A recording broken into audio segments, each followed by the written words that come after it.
राष्ट्रवादी काँग्रेस पार्टीचे जिल्हाध्यक्ष अरविंद चव्हाण यांनी दिव्यांगांच्या मागण्यांसाठी महानगरपालिकेचे आयुक्त संतोष खांडेकर यांच्याशी फोनवरून केला संवाद।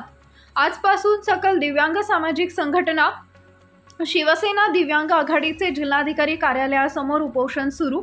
आज दिनांक 14 ऑगस्ट रोजी दुपारी 4 वाजता मिळालेल्या माहितीनुसार जालना शहरात दिव्यांगांना घरकुल आणि जागा उपलब्ध करा, दिव्यांगांना पुनर्वसन केंद्र, दिव्यांग भवन स्थापन करा या मागणीसाठी जालना महानगरपालिका विरोधात जिल्हाधिकारी कार्यालयासमोर आजपासून सकल दिव्यांग सामाजिक संघटना आणि शिवसेना दिव्यांग आघाडीचं आमरण उपोषण सुरू आहे। या उपोषणाला राष्ट्रवादी काँग्रेस पार्टीचे जिल्हाध्यक्ष अरविंदराव चव्हाण यांनी भेट दिली आहे। अरविंदराव चव्हाण यांनी जालना महानगरपालिकेचे आयुक्त संतोष खांडेकर यांच्याशी फोनवरून संवाद साधलाय।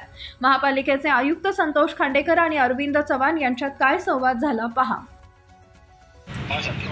साहेब, इथं परत दिव्यांग मागं आपला प्रश्न 6 महिन्यापूर्वी सुटला होता, पण त्यांचं काही मागण्या मान्यच नाही झाल्या। महानगरपालिका हद्दीतील दिव्यांगांना जागा घरकुल बांधून द्यायचं, 200 स्क्वेअर फीटची जागा द्यायचं आपण कबूल केलं कलेक्टरनी। आपण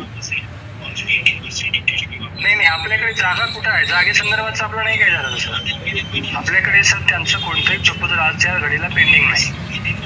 आता काही धोरणात्मक गोष्टी आहेत त्या आपल्याकडे, आपण अशा जमीन कोणालाच देत नाही। दिल्या तर त्याच्यामध्ये तेवढं रिझर्वेशन ठेवायचं।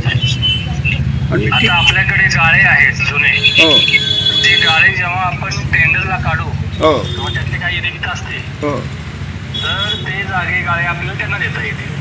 मग ते गाळे तरी जे रिक्त होतील त्यांना द्या अग्रगण्य क्रमाने। ते देऊ ना सर, आपल्याला ते त्याच चालू आहे। आपल्याकडे अधिकारी जे आले ते बदली होऊन गेल्यानंतर त्यांचं कंपायलेशन आपण ऑर्डरही काढल्या होत्या त्यांना।